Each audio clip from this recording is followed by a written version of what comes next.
Hello, my name is Susan Rear, and I'm an Employer Services Analyst here at TRS. I will be going over the topics of classified versus non-classified members, non-classified election, ineligible employees, contributions, and compensation. Let's get started. There are two types of participants in TRS. We call these classified and non-classified members. So let's start with the term classified. We sometimes use the terms classified and mandatory interchangeably. Each of these terms simply means someone who must participate in TRS according to statute. Here is what the statute says. Classified personnel shall mean any teacher, principal, superintendent, supervisor, administrator, librarian, certified or registered nurses, certified athletic trainers, college professor, or college president whose salary is paid wholly or in part from public funds. One thing I do need to point out is that supervisors are not only those who supervise other personnel. Supervisors do include people who supervise functions, processes, or tasks. So you can have a supervisor or director who does not have direct supervision over other employees, but they direct or supervise processes, programs, or other activities. They are considered a supervisor for the purposes of TRS participation. If you have any questions about whether or not a person would fall into this category, please reach out to us and we can provide direction on that. It's also important that we do not confuse the terms classified and certified.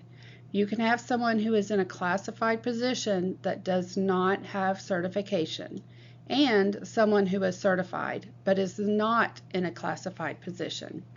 Finally, please note that the 20-hour minimum does not apply to classified personnel. You can have a person in a classified position that does not work up to 20 hours per week in that position. Now, for our non-classified participants. We sometimes use the terms non-classified and optional interchangeably. Both of these terms are referring to someone who's not required by statute to participate in TRS, but they may elect whether to do so or not. Non-classified personnel are those who are support staff whose positions require them to work 20 or more hours per week in order to fulfill their duties. Now, there may be occasions in which they don't work 20 hours per week due to unpaid time off or other circumstances, but the statute says that their positions regularly require them to work 20 or more hours per week. Employees who are in a non-classified position may elect not to participate in TRS within their first 30 days of eligibility. If they wish to elect not to participate, they must complete a one-time written, irrevocable election form within their first 30 days of eligibility indicating this decision. If they do not elect within the 30 days, the statute says they are deemed to participate, and they must participate. This election follows them throughout their employment in Oklahoma public education. They may not reverse this election at any time. If, for example, they work for an employer who does not pay the member portion of TRS for its employees and they decide not to participate, and then later they are employed somewhere that does pay the member portion, then they may not at that time elect to participate. The initial election is irrevocable. If at a later time they move into a position which is considered to be classified, then they must participate, but they can never participate as a non-classified member. Also, it is important to note that you may not purchase service at a later time in order to get service credit for the time in which they elect to opt out. So, just to reiterate, because we believe it's very important to understand this, if a person chooses to opt out of participation in TRS, they may never participate as a non-classified member. This election does follow them throughout their career in Oklahoma public education. And if they do not make such an election, then they are deemed to participate and they are automatically members. This also follows them throughout their career in Oklahoma education. Also, if someone has previously opted out but then later moves into a classified position, then they must participate. If at any point after they return to a non-classified position, they may not participate and they may never purchase prior service during their time as a non-classified member. Also, please be aware that changing employers does not change a prior election. Ineligible employees. There is one additional category of employees working in public schools. These individuals are ineligible employees for the purposes of TRS participation. Ineligible employees are individuals that are not participating in TRS at any TRS employer, meaning they don't have any primary qualifying employment and are not working in a classified position. These positions are usually temporary or would regularly require the employee to work less than 20 hours per week.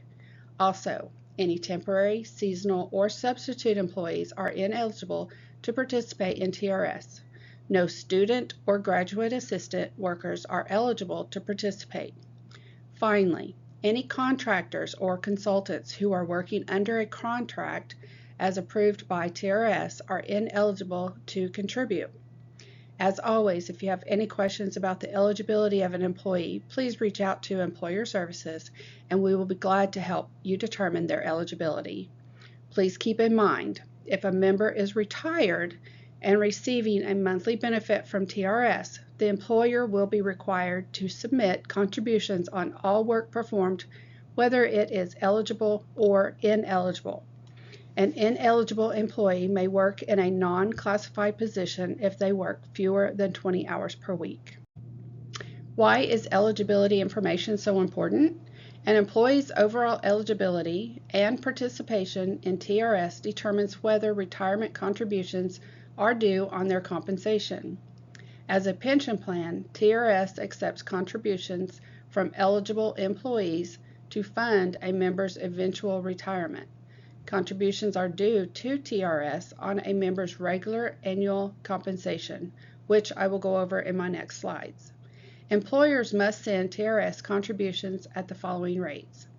For members who are contributing to TRS and not retired, TRS has a member contribution of 7%, which can either be paid by the employer as a fringe benefit or withheld from the employee's compensation.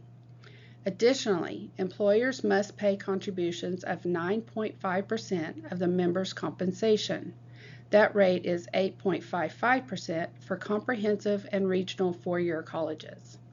For a retired member of TRS, employers must pay a post-retirement fee of 16.5% of a retiree's compensation, or 15.55% at comprehensive and regional four-year colleges.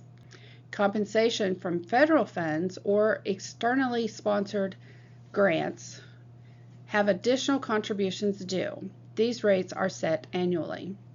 Importantly, contributions are due when the member is contributing at TRS at any TRS employer.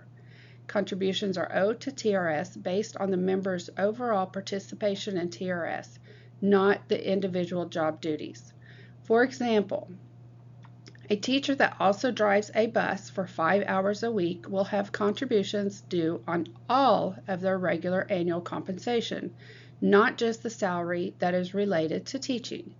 If a member has multiple employers and is participating in TRS at one employer, contributions are due on all employment, even if one position is otherwise ineligible. For example, a teacher at a 4-day school district performs substitute teaching for a different district on Fridays. Contributions are due from both employers. And as I mentioned before, if a member is working post-retirement, no matter the position, post-retirement fees are due. Because contributions are based on compensation, it is important to understand what TRS considers to be regular annual compensation. Many times there is confusion about what encompasses what we call regular annual compensation, so we want to help clarify that for you.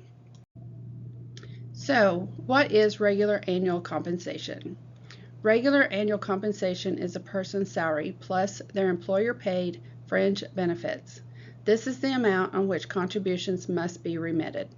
It includes payments for staff development, any tax-sheltered annuities, or other pension plan contributions that are paid for all eligible employees, retirement contributions, including employer-paid TRS contributions, any group health, disability, or life insurance paid by the employer, not to include the flexible benefit or cash paid in lieu of the flexible benefit, any bonuses or stipends which are paid to all qualified employees of the employer, stipends which are paid to all the participants in a particular event such as a workshop or a seminar, which may include events held at a different location than the normal employment location, and any work that is performed as secondary or additional employment.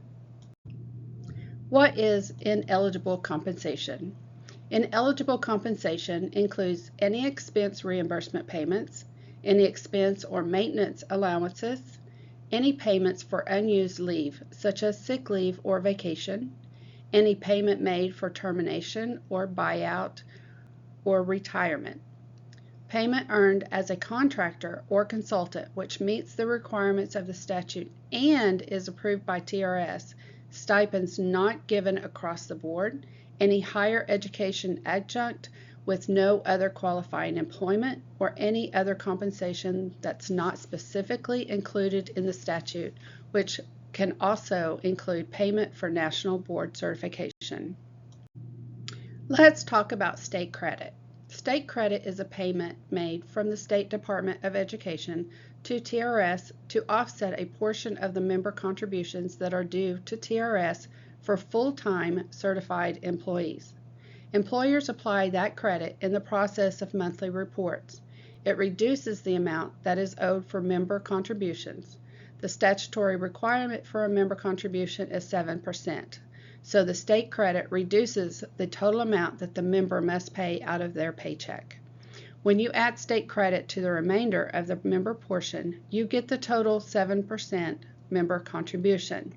State credit can never exceed the 7% member contribution. State credit limits vary according to the number of years of experience that a certified person has. These limits cannot be exceeded under any circumstances. The State Department of Education has the information as to how many years of experience a person should be credited with. So, as the employer, you will need to verify this number by going to single sign-on, or CareerTex may verify years of experience with CTEMS.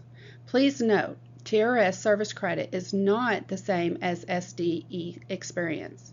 You also need to be aware that state credit can only be given to full-time certified staff. If someone is not working full-time in their certified position, they may not receive state credit. That's just a brief overview of general reporting information. Thank you for participating today and have a wonderful day.